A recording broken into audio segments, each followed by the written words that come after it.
Hello friends, तो आज की इस वीडियो में हम जानेंगे कि क्या होता है एनर्जी एफिशिएंट ट्रांसफार्मर। ट्रांसफार्मर की इफ़िशियंसी क्या होती है, ट्रांसफार्मर में कौन कौन से लॉसेस होते हैं, कुछ आपको टिप्स बताएंगे कि जो कि ट्रांसफार्मर में एनर्जी को सेव करते हैं। तो वीडियो स्टार्ट करने से पहले मैं बता दूं कि मैं अमन जायसवाल और आपका स्वागत है मेरे YouTube channel ARP education point में। आपके लिए एक ज़रूरी सूचना, यदि आप मेरे पिछले वीडियो के सभी लेक्चर, पहला जो चैप्टर था बेसिक ऑफ एनर्जी, दूसरा chapter EC and EC act 2001, जो तीसरा चैप्टर हमारा चल रहा है electric supply system and motor, उन सभी वीडियो को नहीं देखा है तो डिस्क्रिप्शन बॉक्स में उसके प्लेलिस्ट का लिंक दिया गया है, वहाँ से आप जाके देख सकते हैं। तो चलिए आज का वीडियो स्टार्ट करते हैं। तो एनर्जी इफिशिएंट ट्रांसफार्मर से पहले हमें जान लेना चाहिए कि ट्रांसफार्मर क्या होता है। तो ट्रांसफार्मर क्या होता है, हमारा एक प्रकार का मशीन होता है। अब क्या होता है ये मशीन, इसका जो वर्क होता है कि वोल्टेज को अप करना या डाउन करना। तो इसी के लिए हमारा क्या होता है, ट्रांसफार्मर बनाया जाता है, यही हमारा ट्रांसफार्मर होता है। तो इसके वर्ग, ट्रांसफार्मर के वर्ग के ही आधार पर ट्रांसफार्मर को दो टाइप्स में बांटा गया है। पहला स्टेप अप ट्रांसफार्मर, और जो दूसरा हमारा ट्रांसफार्मर होता है वो step down. Step up transformer का क्या कार्य होता है कि ये वोल्टेज को क्या करता है, इंक्रीज करता है, और स्टेप डाउन जो ट्रांसफार्मर वो क्या करता है, वोल्टेज को डिक्रीज करता है। लेकिन हमारे सिलेबस में दिया है कि एनर्जी इफिशिएंट ट्रांसफार्मर पढ़ना है, तो उसको जान लेते हैं। तो एनर्जी इफिशिएंट ट्रांसफार्मर को हिंदी में बोलते हैं ऊर्जा दक्ष ट्रांसफार्मर। इसका मतलब कि जो इसमें जिस ट्रांसफार्मर में हमारा लॉसेस क्या हो, मिनिमम हो, मतलब एनर्जी को सेव करे, तो ऐसे ट्रांसफार्मर को हम क्या बोलते हैं, एनर्जी इफिशिएंट ट्रांसफार्मर। इसके बारे में कुछ और जान लेते हैं। इलेक्ट्रिक सप्लाई सिस्टम में कुल संचरण एवं वितरण हानियों का लगभग 40 से 50% विद्युत ट्रांसफार्मर से होता है। मतलब जो भी हम इलेक्ट्रिक सप्लाई के लिए सिस्टम बनाते हैं तो उनमें क्या होता है, ट्रांसमिशन होता है और डिस्ट्रीब्यूशन होता है। तो उनमें जो भी हमारा टोटल लॉसेस होती है उनका लगभग 40 से 50% जो हानियाँ होती हैं वो विद्युत ट्रांसफार्मर, मतलब ट्रांसफार्मर के ही द्वारा होता है। इसलिए हमें एनर्जी इफिशिएंट ट्रांसफार्मर के बारे में जानना, उसे अपने दैनिक जीवन में यूज करना इम्पॉर्टेंट है। तो देखिए, एनर्जी इफिशिएंट ट्रांसफार्मर का यूज करके हम संचरण एवं वितरण में होने वाले लॉसेस को मिनिमम या कम कर किया जा सकता है। तो अब हम किसी भी ट्रांसफार्मर को एनर्जी इफिशिएंट ट्रांसफार्मर में चेंज करना है तो उसके लिए क्या करेंगे, हम ट्रांसफार्मर में नए चुंबकीय पदार्थ का उपयोग करेंगे, जिससे उसकी पावर फैक्टर क्या हो जाएगी, बढ़ जाएगी, और उसकी क्या हो जाएगी, इफिशियंसी भी बढ़ जाएगी। इसके आगे जान लेते हैं कि एनर्जी इफिशिएंट ट्रांसफार्मर कौन कौन से हैं। तो एनर्जी इफिशिएंट ट्रांसफार्मर उदाहरण के लिए हम देख सकते हैं दो है, यहाँ अमोरफस ट्रांसफार्मर, दूसरा है ड्राई टाइप ट्रांसफार्मर। ये दोनों ट्रांसफार्मर हमारे क्या होते हैं, एनर्जी इफिशिएंट ट्रांसफार्मर होता है। इनमें हमारे नए प्रकार के चुंबकीय पदार्थ उपयोग किए जाते हैं। तो इसके आगे हम जान लेंगे कि हमारी ट्रांसफार्मर की इफिशियंसी क्या होती है। इफिशियंसी का मतलब क्षमता, वो कितना एनर्जी को सेव करता है।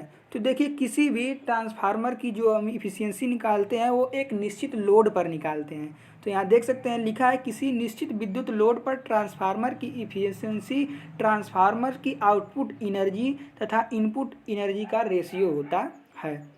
इसको हम फार्मूला के माध्यम से समझ लेंगे कि ट्रांसफार्मर की efficiency equal to output energy upon input energy.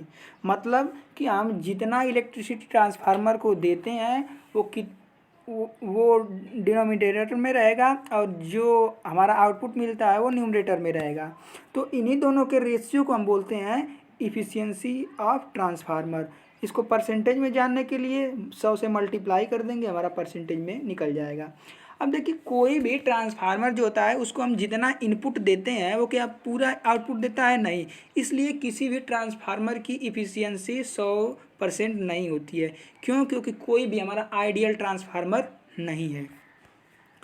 आगे देख सकते हैं कि ट्रांसफार्मर जो हमारा एनर्जी इफिशिएंट ट्रांसफार्मर है उसमें क्या होती है, इफिशियंसी हाई होती है। इसलिए इसमें जो भी हमारी लॉसेस होती हैं एनर्जी की, वो क्या होती हैं, मिनिमम होती हैं।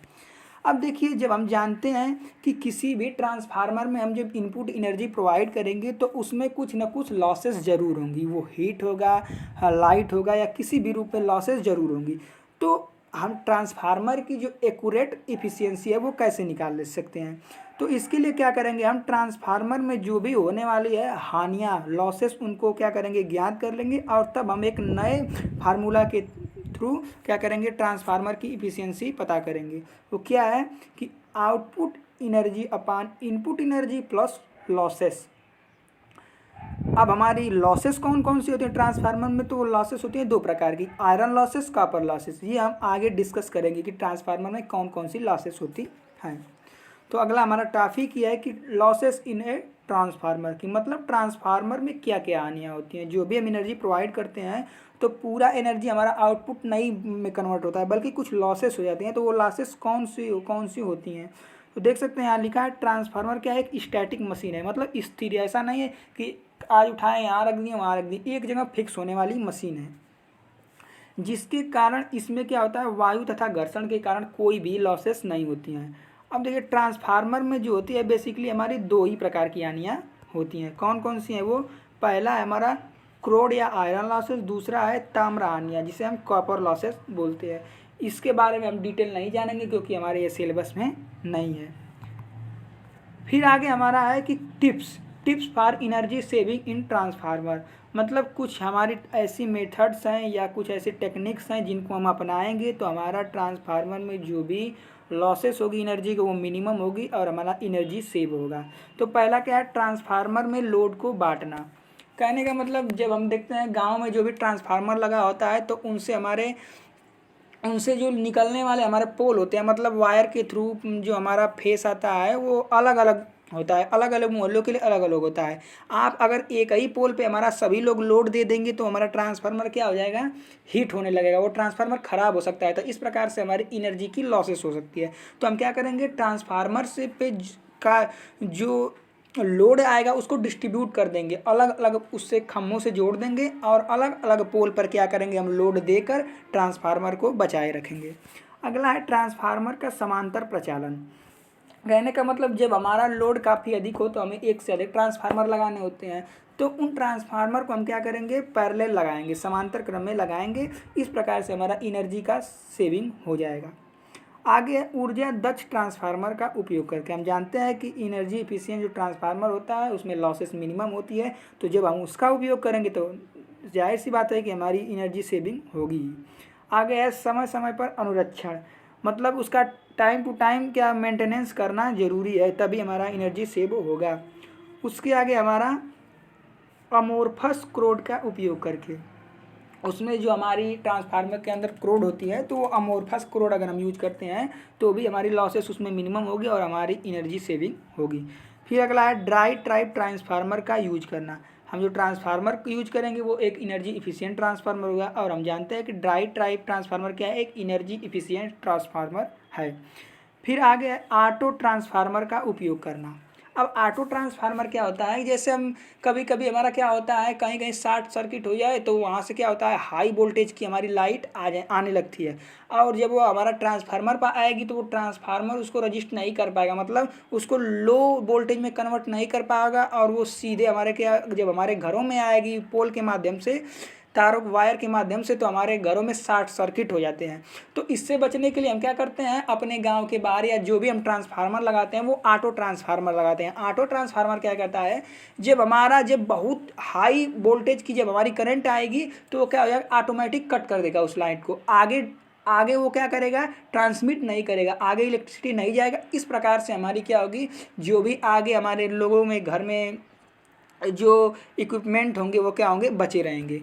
फिर आगे है कि कम प्रतिरोध वाले कॉपर कंडक्टर का उपयोग करके, जो भी हमारा ट्रांसफार्मर होगा उसमें लो रेजिस्टेंस वाले कॉपर कंडक्टर का यूज करेंगे तो हमारा क्या होगा, एनर्जी सेव होगा। फिर है अच्छे विद्युत रोधी पदार्थ का यूज करके, ट्रांसफार्मर में जो भी हम पदार्थ यूज करेंगे अच्छा वो विद्युत रोधी ना, ऐसा नहीं हो कि वो इलेक्ट्रिसिटी को, मतलब इलेक्ट्रिसिटी के फ्लो में मदद करे, जैसे लोहा हुआ, तो ये सब उसके अंदर नहीं रहना चाहिए। मतलब ऐसा जब ट्रांसफार्मर के अंदर हम पदार्थ उपयोग करेंगे जो कि यह विद्युत रोधी हो।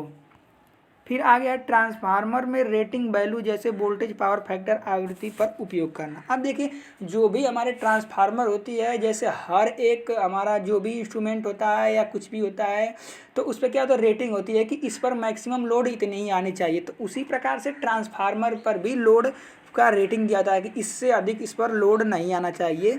तो उसी के हिसाब से हम उस पर लोड देंगे। उससे मान लीजिए जितना उसका रेटिंग है कि इतना लोड आना चाहिए, तो उससे हम कभी भी उस पर अधिक लोड नहीं देंगे। तो फ्रेंड्स, हमें उम्मीद है कि आपको ये वीडियो पसंद आया होगा। अगर पसंद आया तो लाइक और शेयर कीजिए, और मेरे चैनल पहली बार आए तो सब्सक्राइब करना न भूलें, और जो बगल में बेल आइकन है उसको प्रेस करके ऑल कर दिए, ताकि मेरे वीडियो की सभी नोटिफिकेशन आपको सबसे पहले मिल सके। Thank you.